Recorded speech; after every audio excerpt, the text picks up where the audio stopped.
খচৰা ভোটাৰ তালিকা ওলাই আহিছে আৰু এই খচৰা ভোটাৰ তালিকাত আমি দেখা পাইছোঁ যে প্ৰতিটো সমষ্টিৰ ভিতৰত আজি হাজাৰ হাজাৰ নতুন ভোটাৰ সোমাই গৈছে য'ত আমাৰ অসমৰ এজন নৱপ্ৰজন্ম যুৱক বা যুৱতী ভোটাৰ তালিকাৰ ভিতৰত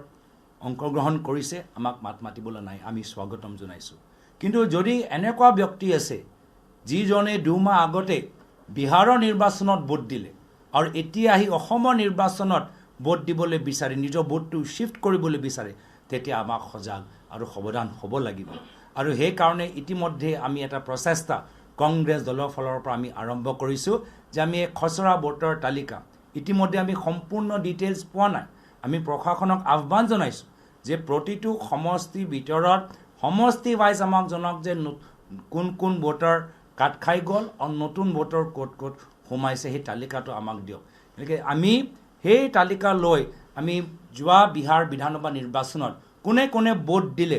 আমি তাৰ লগত আমি কম্পেৰিজন কৰিম আৰু আমি চাম এনেকুৱা ব্যক্তি আছে নেকি যে আজি আকৌ আমাৰ অসমৰ আমাৰ খচৰা ভোটাৰ তালিকাত সোমাইছে আৰু 2 মাহ আগত বিহাৰত দিছে এনেকুৱা ব্যক্তি যদি আমাৰ চকুত পৰে আমি ইলেকশ্যন কমিশ্যনলৈ আমি কমপ্লেইন দিম যে এনেদৰে শিফটিং কৰি আজি অসমৰ আমাৰ ৰাজনৈতিক পৰিৱেশ বাহিৰত থাকি তেওঁলোকে নিয়ন্ত্ৰণ কৰিব নোৱাৰে তো বহুতখিনি কথা আজি আপোনালোকৰ আমি জনাবলৈ সক্ষম হ'লোঁ মই আজি হাজাৰ হাজাৰ নতুন ভোটাৰ সোমাই গৈছে য'ত আমাৰ অসমৰ এজন নৱপ্ৰজন্ম যুৱক বা যুৱতী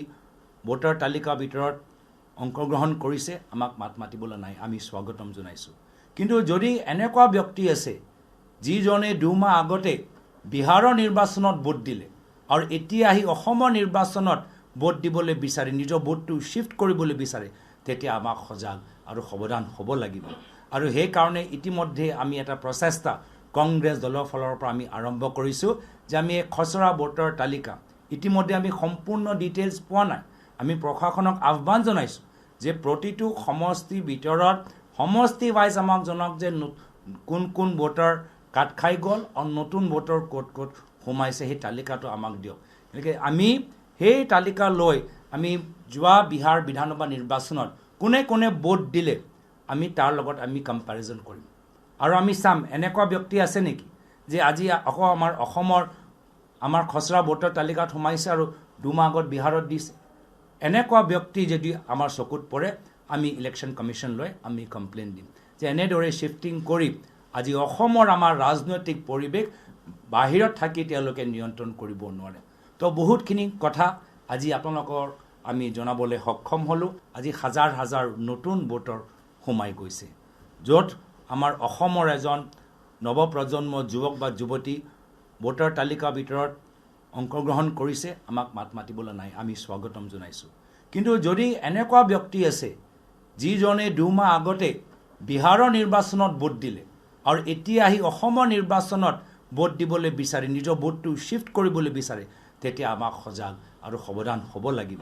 আৰু সেই কাৰণে ইতিমধ্যে আমি এটা প্ৰচেষ্টা কংগ্ৰেছ দলৰ ফালৰ পৰা আমি আৰম্ভ কৰিছোঁ যে আমি এই খচৰা ভোটাৰ তালিকা ইতিমধ্যে আমি সম্পূৰ্ণ ডিটেইলছ পোৱা নাই আমি প্ৰশাসনক আহ্বান জনাইছোঁ যে প্ৰতিটো সমষ্টিৰ ভিতৰত সমষ্টি ৱাইজ আমাক জনাওক যে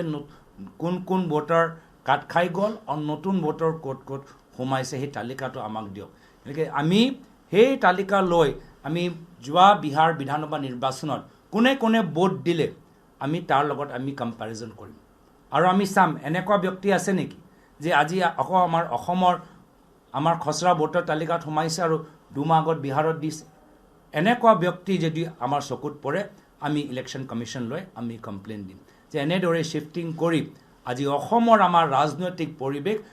বাহিৰত থাকি তেওঁলোকে নিয়ন্ত্ৰণ কৰিব নোৱাৰে তো বহুতখিনি কথা আজি আপোনালোকৰ আমি জনাবলৈ সক্ষম হ'লোঁ